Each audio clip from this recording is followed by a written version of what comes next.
Hello, good morning, good afternoon. Welcome to today's webcast. Before I hand it over to our two speakers today, I'd like to walk you through our On24 console. If you have any questions at any time during this presentation, we have moderators on the line ready to answer any questions you may have. So feel free to submit any question in the Q&A window on the left-hand side. Also, download today's slides in the resource list right below, and we hope that you enjoy today's webcast. Now let me hand it over to Kyle Miner and Sharon Fry. Over to you. Great, thanks Jessica, and welcome everybody to this edition of the Office Live Demos, Work Effectively with SharePoint and OneDrive for Business. Today with me, as Jessica mentioned, we have Sharon Fry from our good partner, training partner, SolarTech, who will be going through the actual demo portion of today's Office Live Demo. And then I have a very good friend and colleague, Eric Herzog, who is on the line to answer any questions that you have over Q&A chat. So please feel free to leverage that and ask any questions throughout the presentation today. And then at the end, we'll take some of those leftover questions for some live Q&A. So really to kick it off here, I just want to spend a couple minutes kind of level setting. You know, when we think about SharePoint and OneDrive for Business, we don't just think about those as file storage, but we really put them in our collaboration platform because of what is enabled by the infrastructure underlying with Office 365 groups. So if you see kind of down below on this slide here, we have Office 365 groups that kind of brings everything together. And then again, we have, you know, SharePoint, Outlook, OneDrive for Business, Office 365, Yammer, Skype, Teams, all really connected in an intelligent framework that is built into Office graphs. And so really what we're trying to achieve in terms of collaboration is to connect the experience to make it as integrated as possible between all of the most common Microsoft applications. And then as we focus on each of the investments that we're doing into the individual collaboration workloads, trying to build it out, make it more user accessible, and give more power in terms of controls, compliance, and privacy. And so the SharePoint specifically, you know, the way that we think about SharePoint, notice that just on the slide we have SharePoint, but when we think about SharePoint versus OneDrive, you know, there's always questions that come up about, hey, when should I use OneDrive and when should I use SharePoint? And I can tell you kind of the overall guidance around this, and I love the way that I heard it the other day, actually from Sharon, which is the I versus we. So we think about OneDrive for Business as this is the my document storage and my sharing. So individual sharing with team members, place that I store the documents that I work on or that are more personal to my work, versus SharePoint is the we. So the documents that, you know, we collaborate on with the team pretty frequently, and we want to add some more controls and compliance around who can access the documents, who can do co-authoring, you know, doing comments within SharePoint. So I think just to kind of frame it up, I want to position, you know, the stuff that we're going to talk about today from the OneDrive standpoint is the I or the my things, and SharePoint as the we or the us things. So more specific to SharePoint, I just want to call out a few things because we've made some really incredible strides in what we've done with SharePoint. You know, historically, I think SharePoint has been somewhat intimidating. I know it was intimidating for me when I first started working with Office applications. You know, it wasn't a traditional Word, PowerPoint, Excel, not necessarily intuitive. Lots of different options that I didn't understand, and that's one thing that we heard as customer feedback. And we want to make SharePoint accessible to everybody. Whether you're old school IT admin or SharePoint admin that has a lot of experience, or even a new user to SharePoint that wants to be able to quickly kind of provision a site and make it usable for any of the folks on their team. So a couple of the things that we've done, I think one of the nicest things that we've done is create a really great SharePoint mobile app for iOS, Android, and Windows Phone. So it gives accessibility across form factors to people on the team, where they can actually go to SharePoint homepage. They can surface the most frequently used SharePoint teams rather than having to search through hundreds of SharePoint teams that they're involved in. They can see their favorites. They can dig into those and see the the news that's being shared, the different activity that's going on within the documents, and of course the files that are stored there. And then Sharon will dive a little bit deeper into that. Modern team sites, so again, a more user-friendly experience for really anybody to go in and be able to build out a beautiful team site or SharePoint site that they can share with folks. Publishing sites and portals, so your more traditional intranet portals, which I know that a lot of our customers, and I'm sure a lot of you guys are using, and that we use internally quite a bit.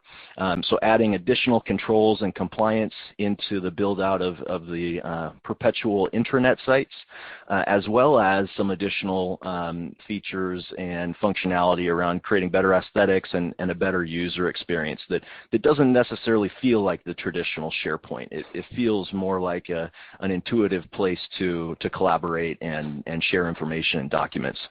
And then, of course, extensibility. So extensibility around business apps, so adding in different components such as Power BI or Word documents, or adding, like I said, in news, updates in terms of just text updates.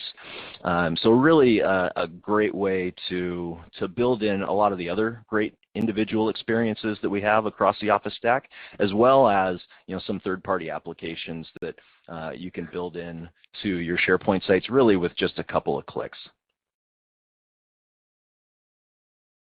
So with that, I'd love to pass it over to Sharon, do just a quick overview of the SolarTech background, and then we'll jump into the demo. Great, thanks, Kyle. And hello, everyone, and welcome to our demo today that I'm really excited about. But first, as Kyle said, a little bit about SolarTech. SolarTech's a Microsoft-managed training partner that trains on all Microsoft products, both end user and IT. In the IT space, we teach both administrator and developer training in person and live online. For end users, we teach all versions of Office as well as Office 365. We've helped with Office adoption for companies as small as 50 users and as large as 300,000 with a variety of training methods, coaching, and one-on-one how-to help services. We've also been facilitating Microsoft's customer immersion experience since the infancy of the program, which is a hands-on walkthrough of all that Office 365 can do for companies. If you're interested in any of these services after our session, take down that email address and contact us there at info@solartechnj.com. So while I'm switching over, let me just kind of set the stage for our demo here. I know some of you, or a lot of you hopefully, have been with us for several of our demos, and we're going to start off talking about OneDrive. But of course, the place to start is always our Office 365 homepage.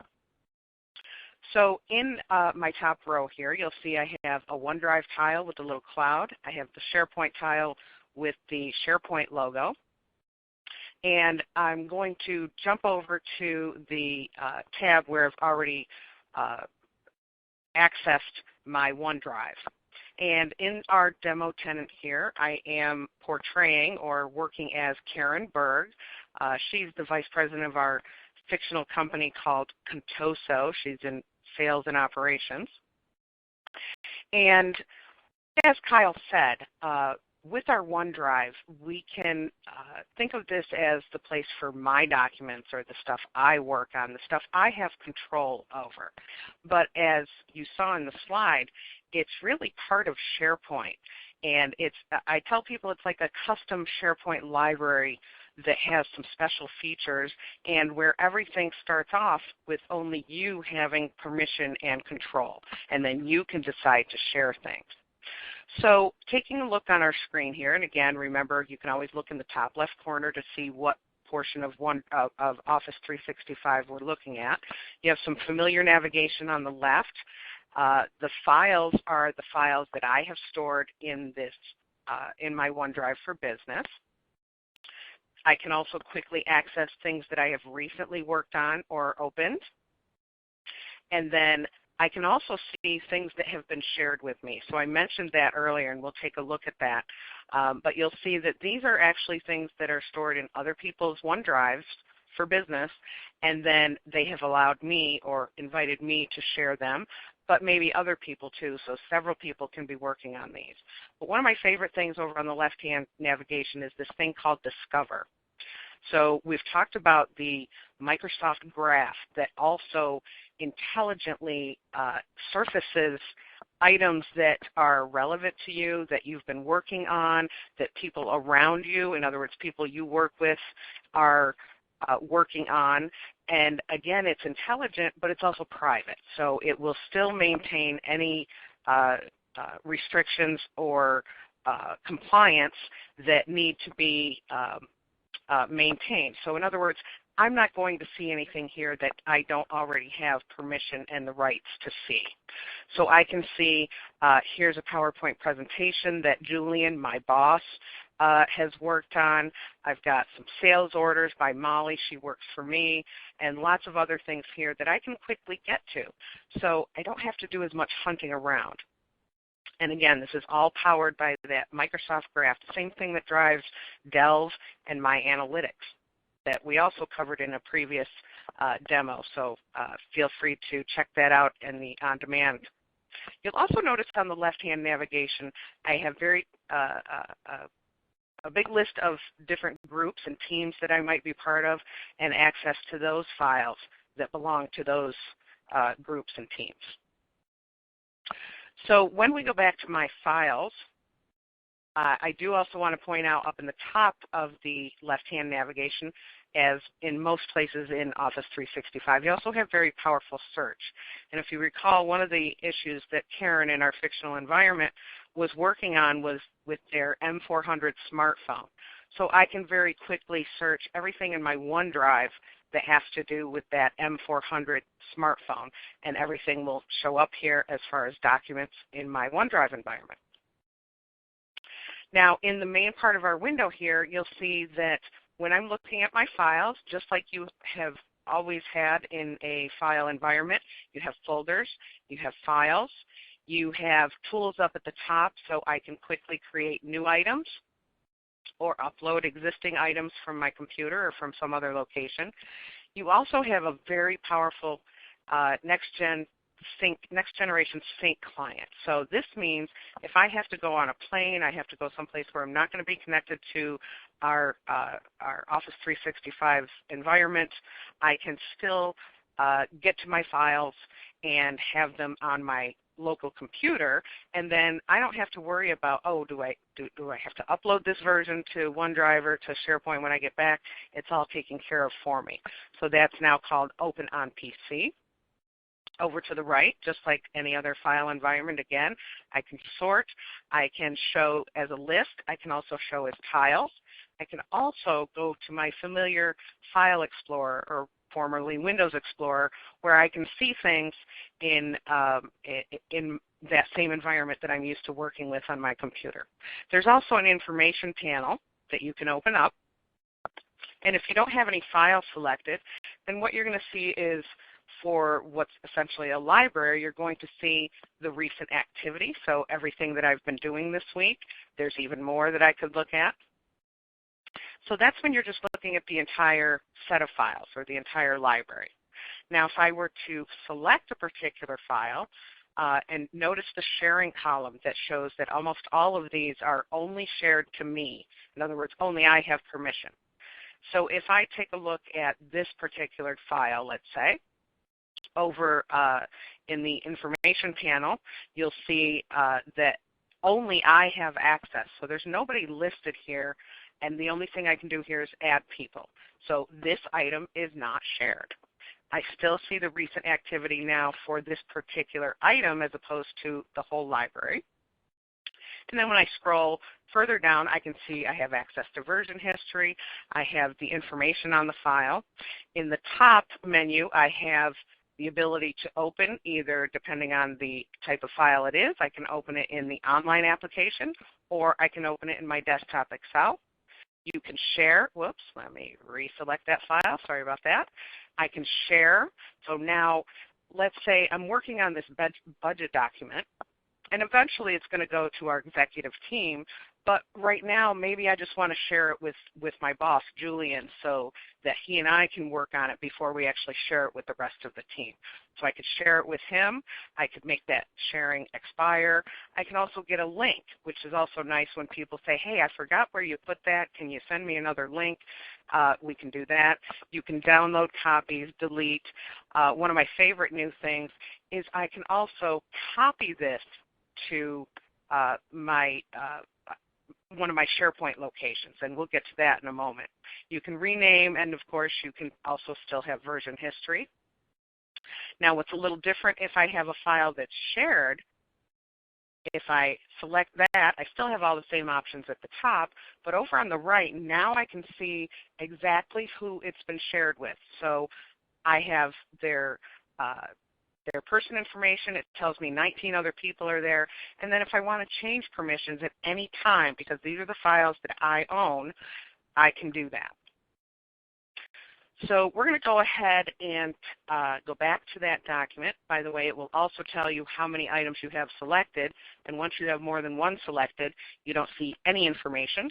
So I'll clear the selection and then reselect the file that I want to now copy to my SharePoint environment.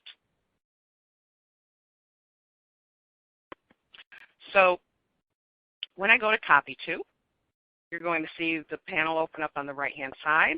I can choose destinations, either some other place on my OneDrive, or I have, again, because of Graph, I have a list of places that I have been working with or that people around me have been working with.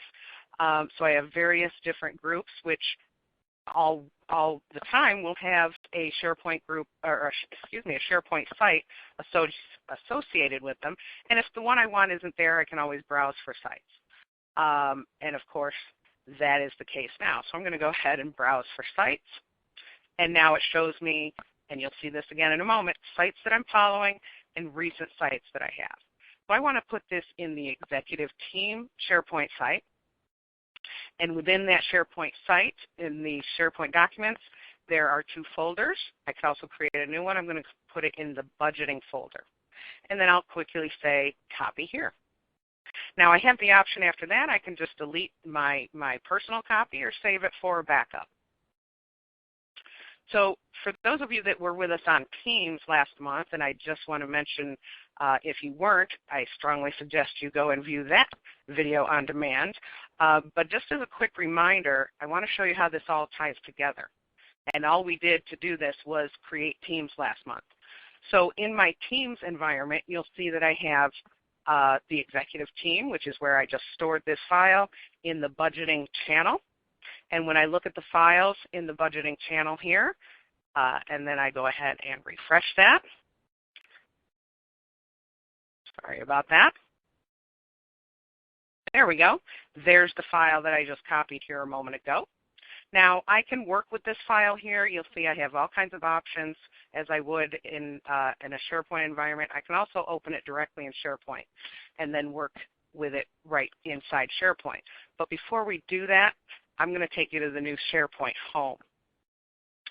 So we kind of saw a little preview of this a moment ago when I was copying the file. On the left-hand navigation, we have the sites that I'm following. Because remember, in this case especially, Contoso has been using SharePoint for a long time to support collaboration, and you may have this experience as well. There's hundreds, if not thousands, of team sites, and it gets difficult for you to find the stuff you need to work with. So again, because of the intelligence of Graph underneath everything, it gives us the opportunity to see the recent sites that we've worked with. It gives us, if we click on a star, we can put it in our following list. And then you'll also see featured links that are put out there for the entire organization. In the main part of the window, if I scroll all the way to the bottom, I also see suggested sites, again, based on people I work with, files I've looked at, and so on. Scrolling up, you'll see there's also a large group of frequent sites. So these are sites that I frequently work with, and I don't have to go hunting for them. And then one of the really cool things I like now, at the top, news from sites. So these are things that are happening in the sites that I either frequent or follow. So for example, on my executive team site, there's been a news item that budget reports are available. And in the sales site, product launch dates have been set. So right from here, I can see what's happening without jumping all over the place. And then if there's something that I want to learn more about, I can simply click on one of these items. So I want to go to the executive team SharePoint site. So I've already opened this here. I'll switch over to that tab. And this is what a modern team site looks like. So again, we've got our familiar navigation on the left-hand side. But what's really great here is that it's gotten so much easier and, of course, so much more intelligent with things like graphs that it's a much better user experience.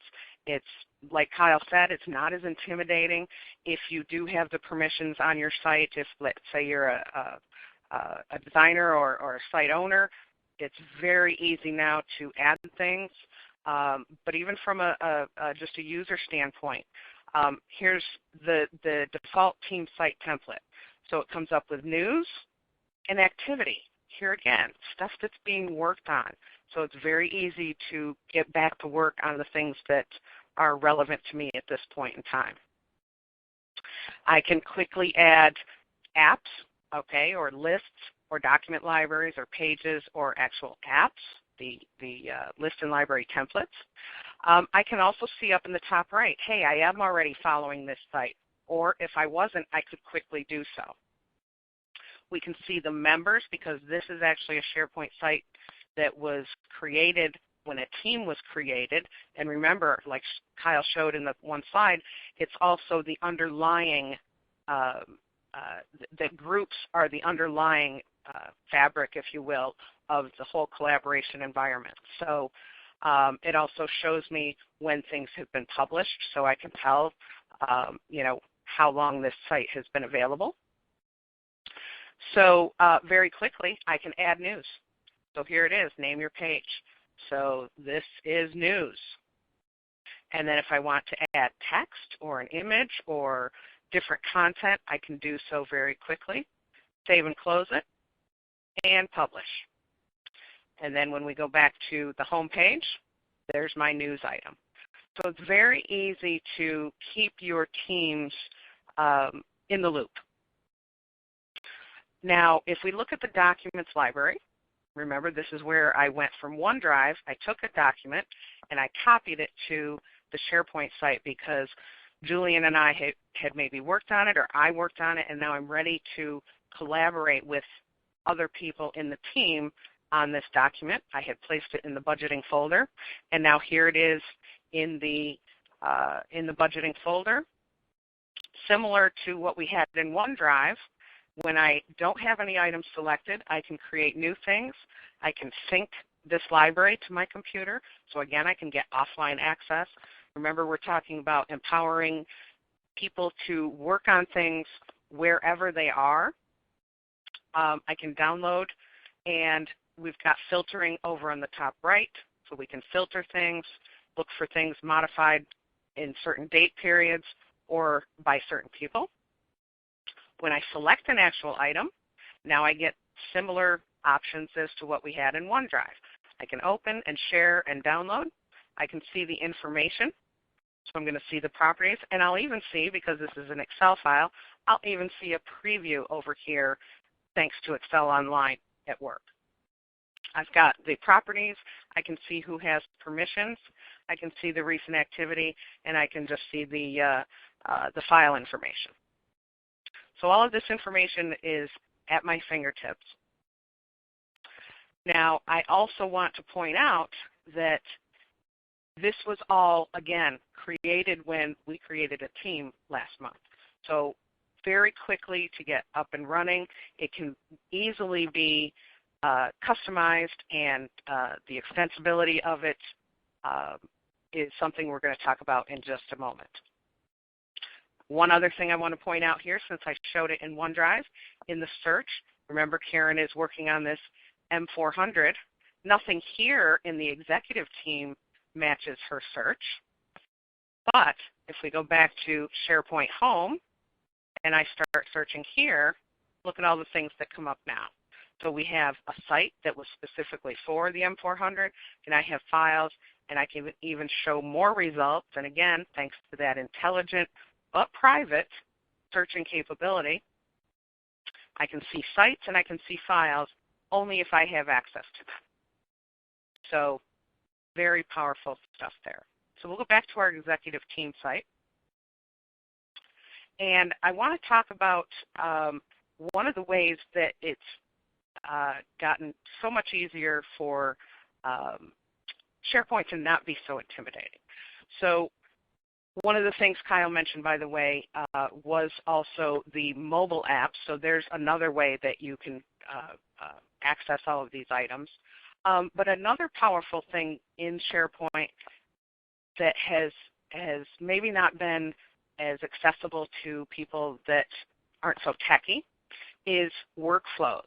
And workflows has now been revamped into something so much easier and so much more powerful, and it's called Flow. So what I want to do is I want to go over to a different site that we actually just saw, which is our M400 research project. So this is a short-term SharePoint site based on a group. And in the home page here, you can see it was very easily customized. That not only do we have the news that's been moved to the bottom, and we actually had this on the executive team site, but we also have activity here. So things that have been recently worked on, things that are active, these are the things we can get to quickly. Now in this particular site, there's a list for reseller feedback on our M400 product. And what we've done is we have just a place where we can make entries that is a date, the contact name, and the feedback, and then who the reseller is. So what we want to do here is we want to use Flow, whether it's in a list or a library. So for example, in our library of documents, when we go to Flow, we can create a flow. We can see our own flows. And when we create a flow directly from a list or a library, we get options over on the right-hand side. So for example, because I have a file selected here, I can get feedback from my manager for the selected file or from my team. And what these are going to do is these are going to create workflows. And you'll see, based on the little tiles that are associated with each template, is what these are, other services are going to be incorporated. And it's not just Microsoft services.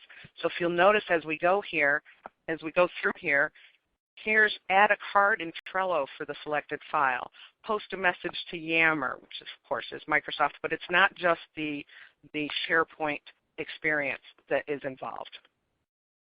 So we're going to do a similar thing over in our research project reseller feedback list.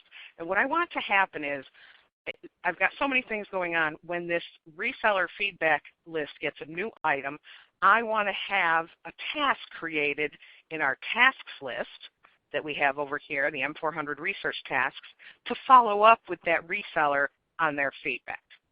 So again, what I can simply do is click on Flow, create a flow.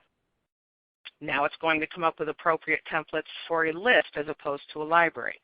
So here's one: send a customized email when a new SharePoint list item is added, or an approval item, or when a message is posted, make a, when a message is posted on a group, create a SharePoint list item with Yammer. Dynamics 365, Twitter, all kinds of services can be incorporated into these flows. So as I said, much more powerful and much more extensible than your previous SharePoint workflows. So we can send a customized email when a SharePoint list item is added, and I've actually already started this for us. But when it starts, it'll say, okay, you want to send a customized email. It's going to involve SharePoint, Office 365 users, and Outlook. And then it tells me down below, here's what's going to be needed to use this template. So in other words, Karen has to have access to these items, Office 365 users, Outlook, and SharePoint. And then we continue. So I'm going to jump over to where I've pre-prepared this. So here's what it looks like. Once I said, okay, go ahead and continue, it comes up with a flow name. I can edit this flow name, which I did. I said now it's when a new reseller feedback is added, create a task for follow-up. And then there's 2 steps in this particular flow. When a new item is created, and then because I had chosen it from the list itself, it pre-populated the site address. I have the site, the list name, and then I want it to, in that list, when that list gets a new item, in this list, my M400 research tasks, I want it to create an item, and it will be feedback follow-up. I can populate it with dynamic content from the actual item that is triggering this creation. So for feedback follow-up will be the title of the task with the name of the contact from the feedback item and the reseller ID. I gave it a due date of when it was created plus 1 day, and then the description. Here's the contact at the reseller regarding their M400 feedback. So these are all the things from the new item, the contact name, their feedback date, that I can use to populate the new task that's going to be created. So I'm going to go ahead and close that. You'll notice I can also have flows that I can turn on and I can turn off. I can set different owners for it. I can give it information. I can delete and save them. I've also got another one set here to get a push notification when I get email from my boss, and that means I get a push notification up here in the right-hand corner of my Office 365 page. So this is the flow environment where I can manage all my flows. We've got one created. So now I'm going to go ahead back to my feedback list. I'm going to create a new feedback. And I'm going to say the feedback date is today. And we'll go ahead and say that the reseller name is our Fabricam. And by the way, it's pre-populating based on previous entries. Click that one. The text here can be SAB 45, whatever. And then the contact name was John Doe. And he said M400 is great.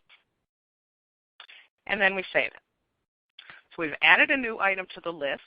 So what that needs to have done now is triggered the creation of a task. And sometimes it might take just a moment or two, but we'll go ahead and look in the M400 research tasks. And guess what? There it is already. Feedback follow-up, John Doe, his reseller ID. And when I open that up, here's the task. Contact John Doe at Fabricam regarding their M400 feedback. So all of this is customizable.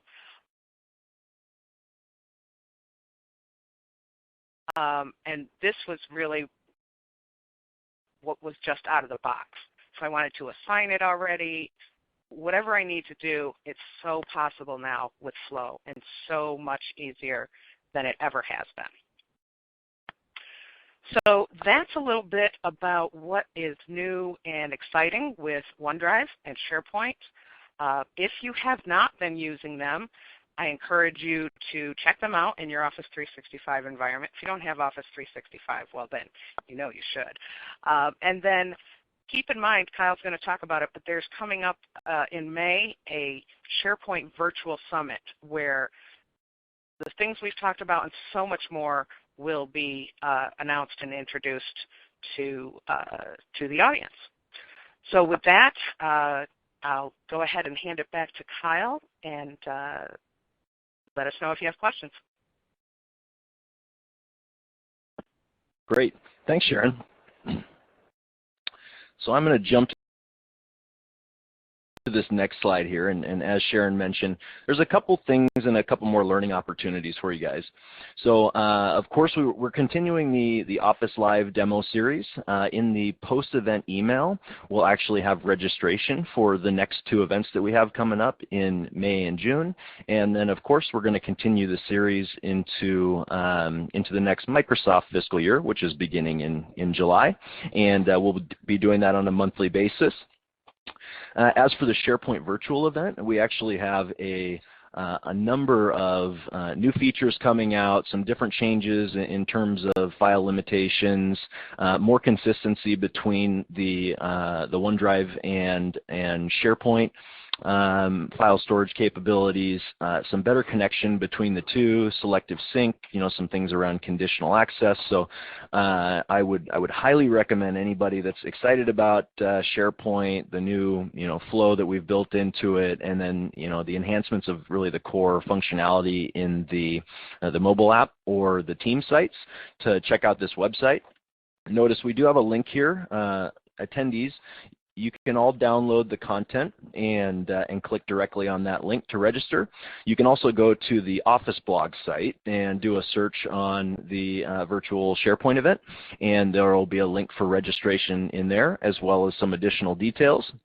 And then finally, of course, as Sharon mentioned, we have a couple options for customer immersion experiences. Really, this is to get everybody hands-on with the product, start playing around with it, kind of anything goes, just start clicking around and experiencing the latest and greatest from Office 365, all facilitated by one of our certified Microsoft partners or certified professionals that are a part of our core full-time employee team. You can do it either via online, so we have CIE online offerings, as well as CIE in person, where we can come on site or go to a Microsoft location, get 10 of your colleagues together and make a day out of it. So it's a really great experience, and I know that even when I did my first CIE, even as a product manager for Office 365 and Office 365 services, I learned a ton that have helped me improve the way that I work and overall increase my productivity. So with that, I want to thank everyone for being on the call. I hope you really learned a lot, and I hope you take advantage of some of the resources that we have for learning some more and really getting engaged with Solotech, one of our great partners. And with that, I am going to jump to do some Q&A. I saw a lot of Q&A coming through, so I'm going to see what I can get to here in the time that we have. I think we're going a little over anyways as it is, but that's okay. So here's one that came in at the beginning, and that's when will OneDrive for Business Next Gen Sync client support on-prem SharePoint as well as our hybrid solution today with 2016 on-prem and SharePoint online looks similar, but users can't sync properly on-prem 2016. So it's a great question. So when we launched SharePoint 2016, 9 months back, one of the key kind of value propositions and functionality that we built in it was the ability to create a fairly robust hybrid environment that's going to enable enterprise search across shared documents within SharePoint 2016. As well as across OneDrive for Business. At the same time, we also made some changes around OneDrive for Business, so the transition to the new Next-Gen Sync client. So we know that there is a known issue in some cases where there's some challenges syncing across a SharePoint hybrid environment, particularly on SharePoint 2016. Things you definitely want to double check is to make sure that the users that are trying to sync have access rights to the new SharePoint, and then they're not using a legacy SharePoint client access license. And then we also have some exciting news around some of the more seamless syncing available even across hybrid on the call coming up in May, so the SharePoint virtual event. So I would certainly encourage you to check that out so you can get some more information on that question specifically. So let me jump to Q&A here and see how many of these I can get to.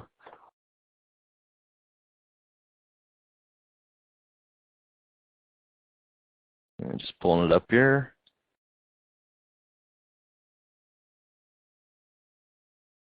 Okay, so a question here from Shannon. Is the copy feature for files, folders between sites, is that a one-time snapshot, or are all the files, folders synced between locations? So if you use the copy feature, essentially what you're doing is you're going to copy that document into another shared location.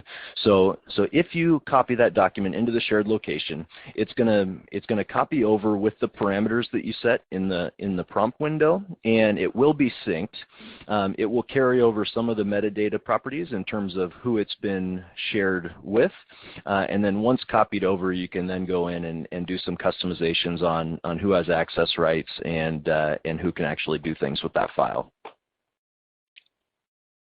Okay, jump to the next one here. Tim, where can a global admin modify the Open on PC via sync settings for OneDrive? I don't see it in the OneDrive Admin Center. So one thing to note is that Open on PC is brand new. It's going to be rolling out over the next 2 months to users. So depending on branch availability, you'll start to see that populate. Once it does, you'll be able to access that within the Admin Center and set it up however you want to.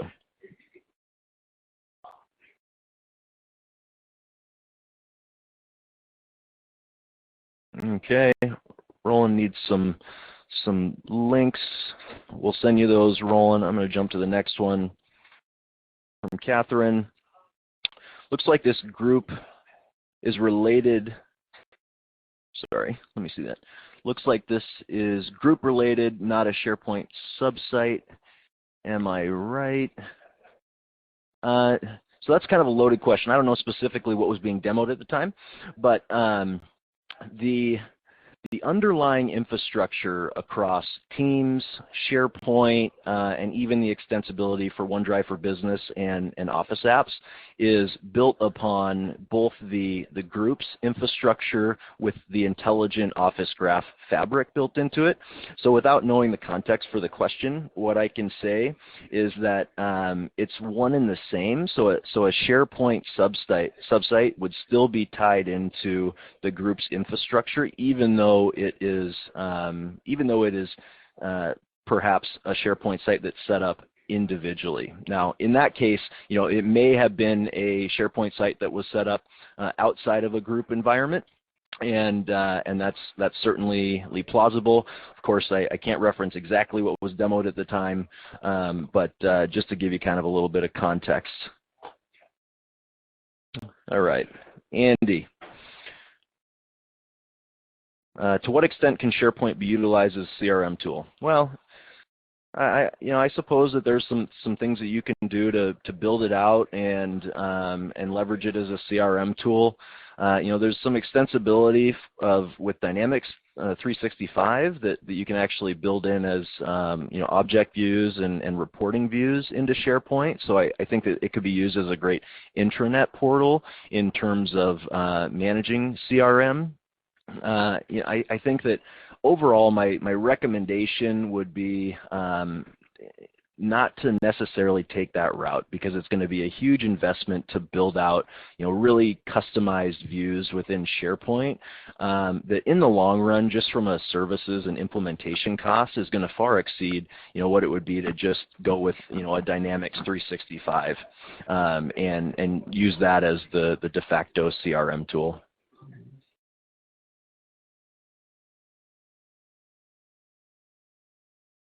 Kyle, one thing I wanted to reiterate, if you hadn't mentioned it, the slide deck with the links to that last slide, or the links that are on that last slide, is available for download in their meeting environment, in their webcast environment. So if you're looking for those, by all means, download that document.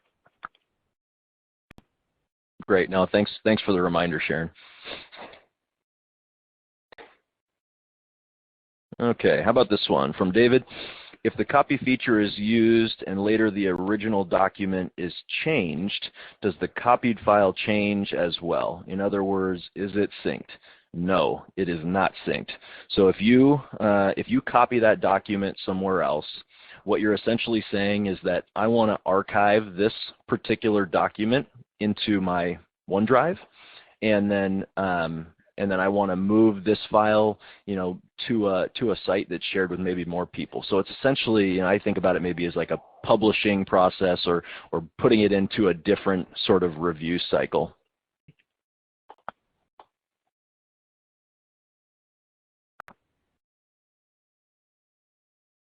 Okay.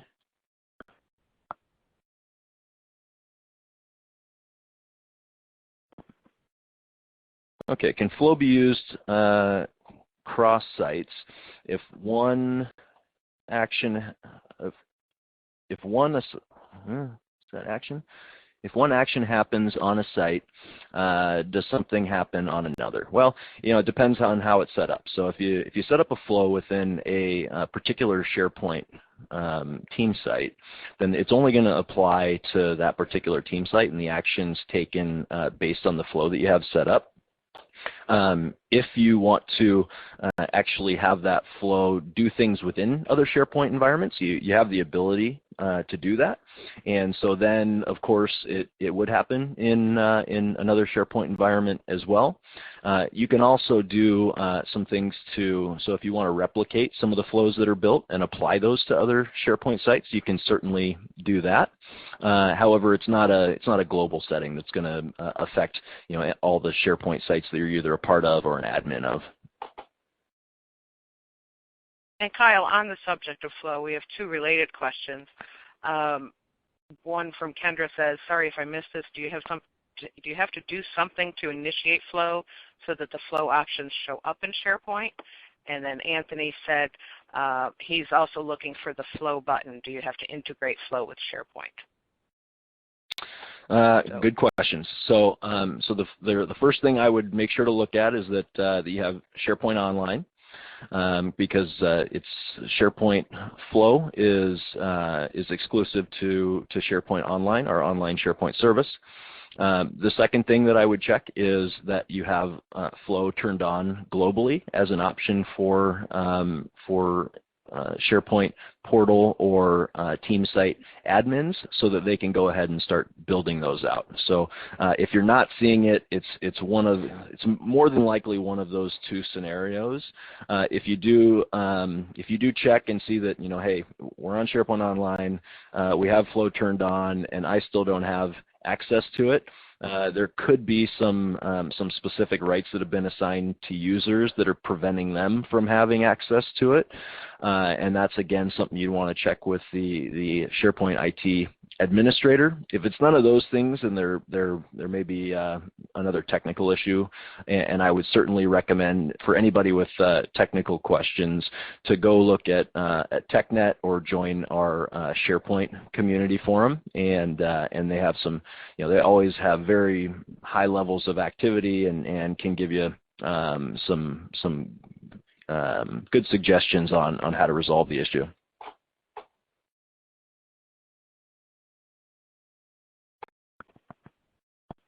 Okay, let's see if I can take a couple more here.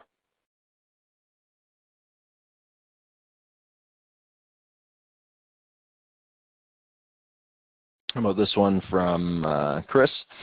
The old client is required for libraries with check-in, checked out, and IRM enabled. We are currently speaking to our Microsoft technical team about that. Okay, great. That's exactly the recommendation that I would do, because I know that there's some one-off situations where it's not a consistent problem across different domains and tenants. So I would recommend continue working with them on that.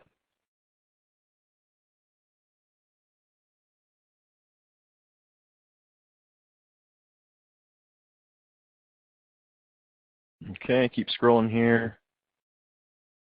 Sharon, looks like you got that one. Okay, I like this one. How do you address legal discovery requests when information is distributed among different sites, teams, and OneDrives? So again, if you're in a hybrid environment, SharePoint 2016 and SharePoint Online, then you're going to get a consistent experience for legal e-discovery or any of the e-discovery requests that you do through the Compliance Center. So that's really one piece of it. The second piece is really the advanced e-discovery that we've built into Office 365 as well. Again, the experience is really the same. You know, as we go to advanced e-discovery, though, we take that initial e-discovery request, which searches across your conversations. It searches across your Teams environment, your SharePoint environment, OneDrive environments, and then even users that are using SharePoint 2016 on-prem. So enterprise-wide search to do e-discovery, including mail, even hybrid mail. It's going to populate into a traditional view of the relevant content from that particular search based on users or tags. And then you can actually load that content into the new functionality that we have called Advanced e-discovery. And Advanced e-discovery, again, is powered by an intelligent graph to say, hey, Mr. User, let's go in and let's review some of the documents that were pulled from the traditional e-discovery search and determine whether they're relevant or not. And based on the selections of relevant and not relevant, that's going to help refine the content down so that you don't have to send nearly as much to legal, which is especially important when you have third-party legal services or legal counsel that's going to be doing the reviews. I mean, it's a $40 billion industry just to review content that's been submitted to legal for any of these sort of litigation cases.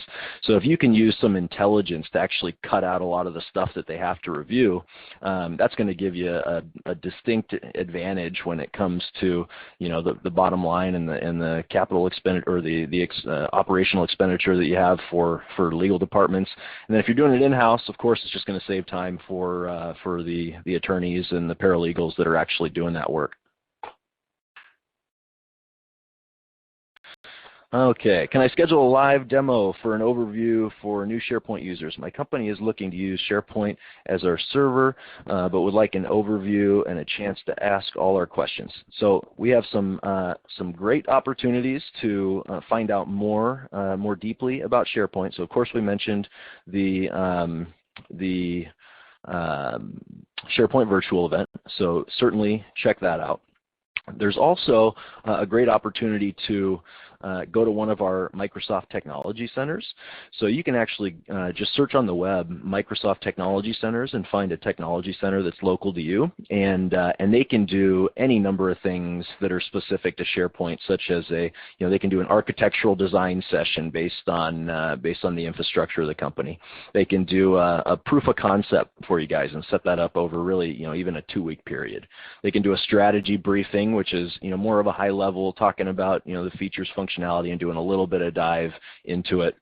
And then they can also do maybe like a 2-day workshop, which in this case might sound like the best kind of first step in order to figure out what is the best solution for us. Is this the right decision for us to make in terms of transitioning to SharePoint Server or SharePoint Online, and then start to develop that technology roadmap and change management strategy that you're going to implement.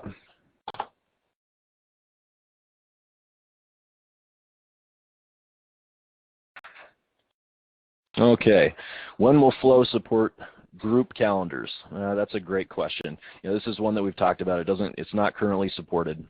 I know it's on the roadmap.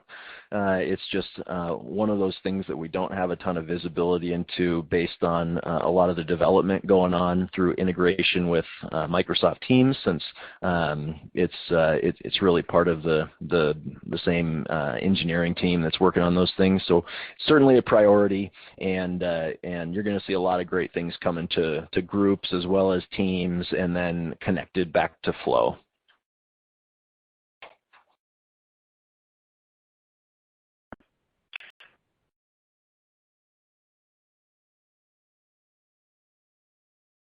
Okay, so I'm going to do one more here because it looks like we're just at time. And Kyle, while you're looking for one, I want to mention one to Charles verbally. He says, Sure. can flows I create be shared with other users? And I've shared my screen again because we didn't quite go over this, but when you go to Flow from your Office 365 homepage and you get to the Flow page, you'll see at the top left, My Flows and Team Flows. And basically the way to make one of my flows into a team flow is you click on the little two-person icon, and then you can add other owners. So for example, if I now add here Molly, and then when I go back, it will eventually refresh and then be available under Team Flows. So that's how I added this one to Team Flows, was I simply added another owner. Cool, awesome. No, that's great context. And the flow stuff, you know, we're seeing changes in flow like every week in terms of functionality and new features being added and usability. And I'm really excited for the announcements that are coming next month.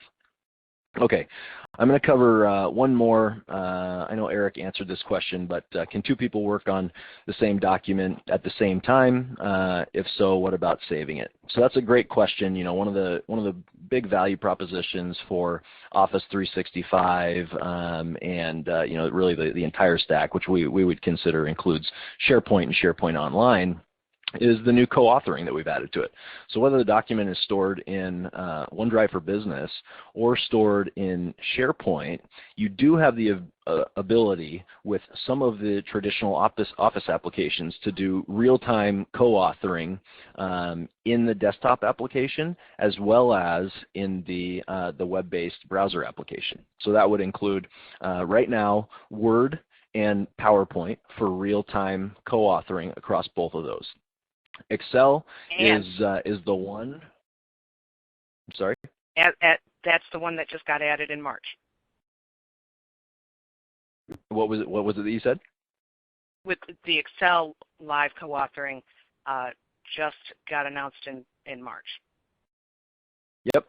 So live co-authoring, the recommended best user experience, if you're going to be doing co-authoring on an Excel document, is to do that from the web-based browser, because I know that a lot of times when we're opening Excel into the desktop version, where maybe we're doing some pivot tables and we're creating some new things, maybe we're doing some formulas, and there are still some bugs that we got to work out with real-time co-authoring in the desktop app. So right now, recommended co-authoring experience is through the web-based application, but it is available. You can do real-time co-authoring.